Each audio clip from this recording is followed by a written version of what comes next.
Reunion. The setting is a soda fountain in a small New England town. The time is mid-afternoon. Mrs. Duncan is the only one there. Kate Mason enters.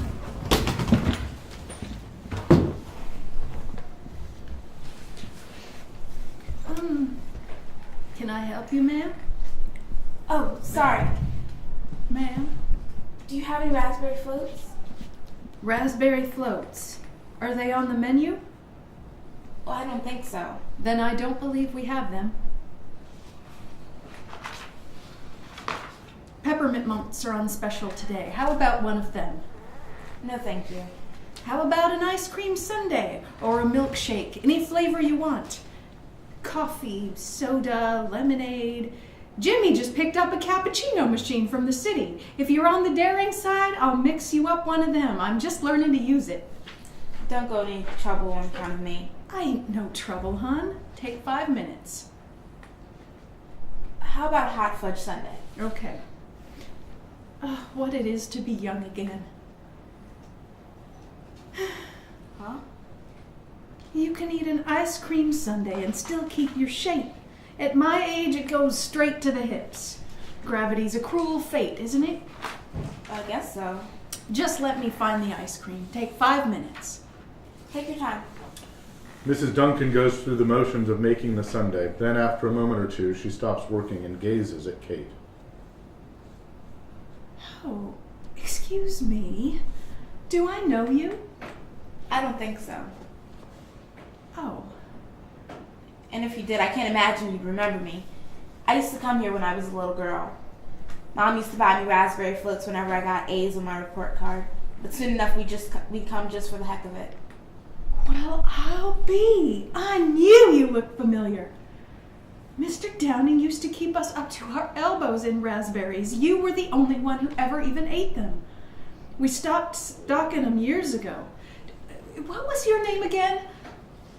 Kate. Well, it's Sims now, but it was... Oh, dear. You're the Mason girl. Haven't heard that name in years. Married? No, afraid not. Oh. Well, it ain't none of my business, so... You could make the sundae, if you still want to. Oh. Been lots of changes around here since you've been gone. Mr. Downing died, so his oldest son, Jimmy, runs the pharmacy now. 3 scoops or 2? 2's fine. There aren't too many soda fountains left in these parts. I think Jimmy just keeps this one open to keep me around. When did Mr. Downing die? About 10 years ago. I guess he wasn't going to live forever. Why, he was in his 70s when you were old enough to peek over the counter. He didn't look that old. No, I guess not. Died of cancer. Cancer? Yeah, I know. It was a horrible thing. Once it spreads, there's not much anybody can do about it. Kate reaches into her pocket to pay for the sundae. Mrs. Duncan stops her. No, please. Think of it as a welcome home present. Well, thank you. I never would have expected this. Not in this town, anyway. Kate gingerly picks at her sundae, as Mrs. Duncan quietly looks on, trying not to stare. Kate. Yes. How's your mother? Fine, I guess. Oh, that's good. God, it's been 20 years since I've seen her. Yeah, same here.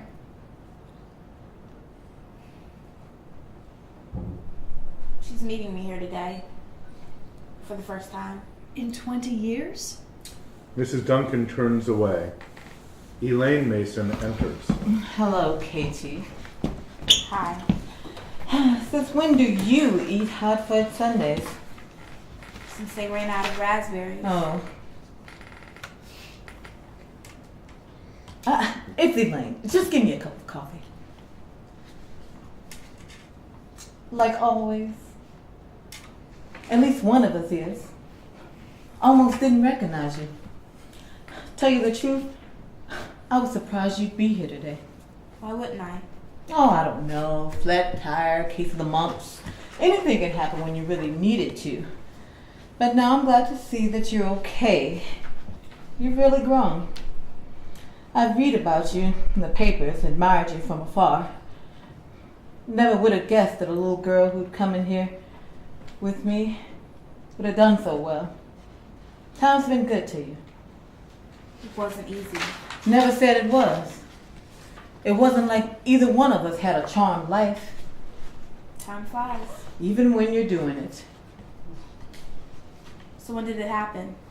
Doesn't matter, it just did. Can't you just answer my question? Can't you pick up a phone? That's not the point, Mom. Oh, Ma! So you remember. Surprised after all these years. Can we drop it? Drop what?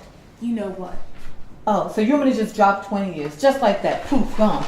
Well, it's not that easy. Doesn't work that way. Besides, it's been done long before you came back. What am I supposed to say? I'm sorry. Sorry doesn't change anything. Then I take it back. You can't take back an apology Then any more than you can change what happened. I made a mistake. I picked the wrong guy and it almost killed both of us. But I've paid for that already. Don't make me do it again. It was the night you disappeared. what night? When it happened, I didn't hide the body very well. His skin turned from blue to beige. One of his eyes popped out of the socket when Chef Daly pulled him out of Cutter's Pond. Even with the mud marks, they could still see the fresh cuts across his neck, like bloody fish gills. There was nowhere to hide, Katie, nowhere to... Do you have to remind me? Somebody's gotta. I made a mistake, Katie, but I've done my time. I've lived with it for the last 20 years. I'm not asking for much, just a little understanding. Just a little. Then it's going to work both ways. I know. You could have picked up the phone, answered my letters. I changed my name, but you knew where I've been. I'm sorry, Katie. I was surprised you even come back to this town. Where was I gonna go? I've had 2 homes my entire life. Hillhaven, Massachusetts, and the state penitentiary. You think we're the only ones who know? You don't have to tell the whole world. The world already knows, or they think they do anyway. You don't have to drudge it all up. As long as I'm alive, I'll be drudging it all up. So humor me. I've waited a long time for this chance, thinking about what I was gonna say when we met again. Never thought I'd get it right. So forgive me if I dredge it all up. I thought about it too. Then you know. Know what? That I did it for you. But nobody asked you to. I could have taken care of myself. Well, now you can. Then was another story. I know. Well, you don't act like it. So I'm gonna tell you until it sinks in. I did it for you. And if you doubt that for 1 minute, you could just put your ass back on the next bus to New York. I might just do that. It doesn't surprise me. But before I go, I want to tell you something. Don't get so full of yourself. What? You heard me. You couldn't just leave when Jack started in on us. You had to stay. Just leave? Like it's that easy? You were so stubborn. Just like now.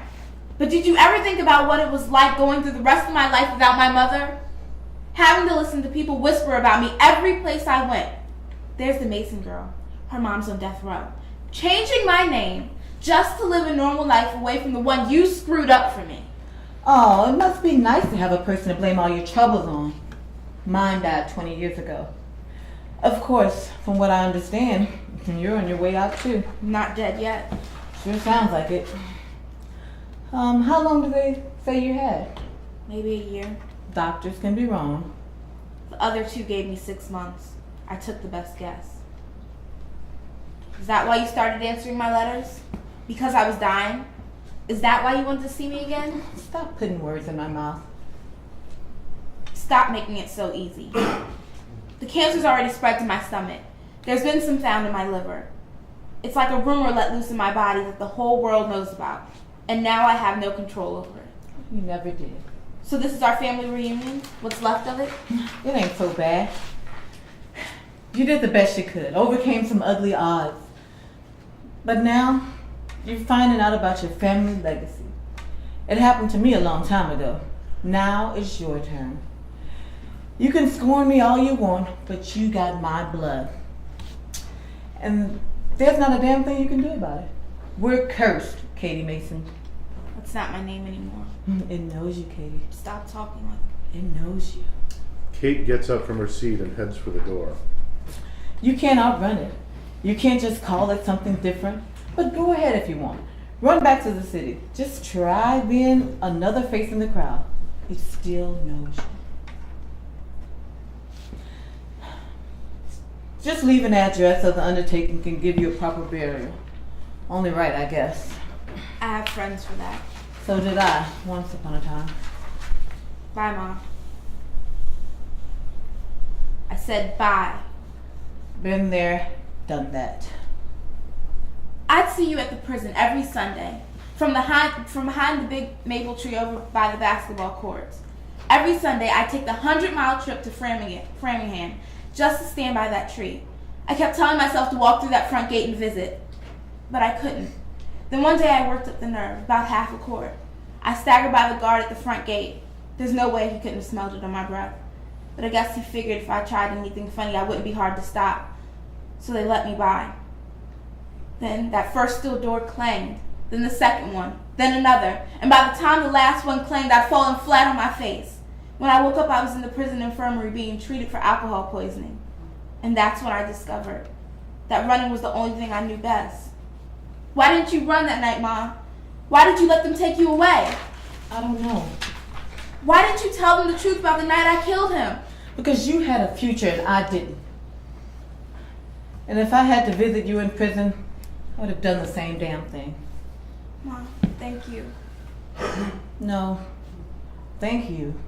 That bastard deserved to die. I might have killed him myself if you hadn't got to him first. You're my hero, Katie. Who knows? If it hadn't been for the law, we could have had a good life. You've done good. Who would have ever thought you'd do so well? A lawyer.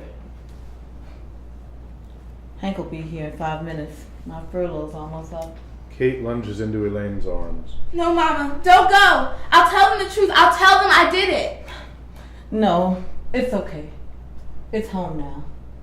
It's home. The lights begin to dim as Hank, the prison guard, enters through the front door and prepares to escort Elaine out. The following voiceovers occur as this action takes place. She wasn't going to get away. He was mayor, for God's sake, pillar of the community, salt of the earth, the Jack Mason. Maybe he had a dark side. We all got a dark side. Doesn't mean he had to die. I heard she sliced him across the throat with a butcher knife. Imagine an old woman like that. Never can tell. She should be glad she got life. She should have got the chair. I would have pulled the switch. A damn murderer. Not in this town. Not anymore. Hank escorts Elaine out. Fades to black. The end.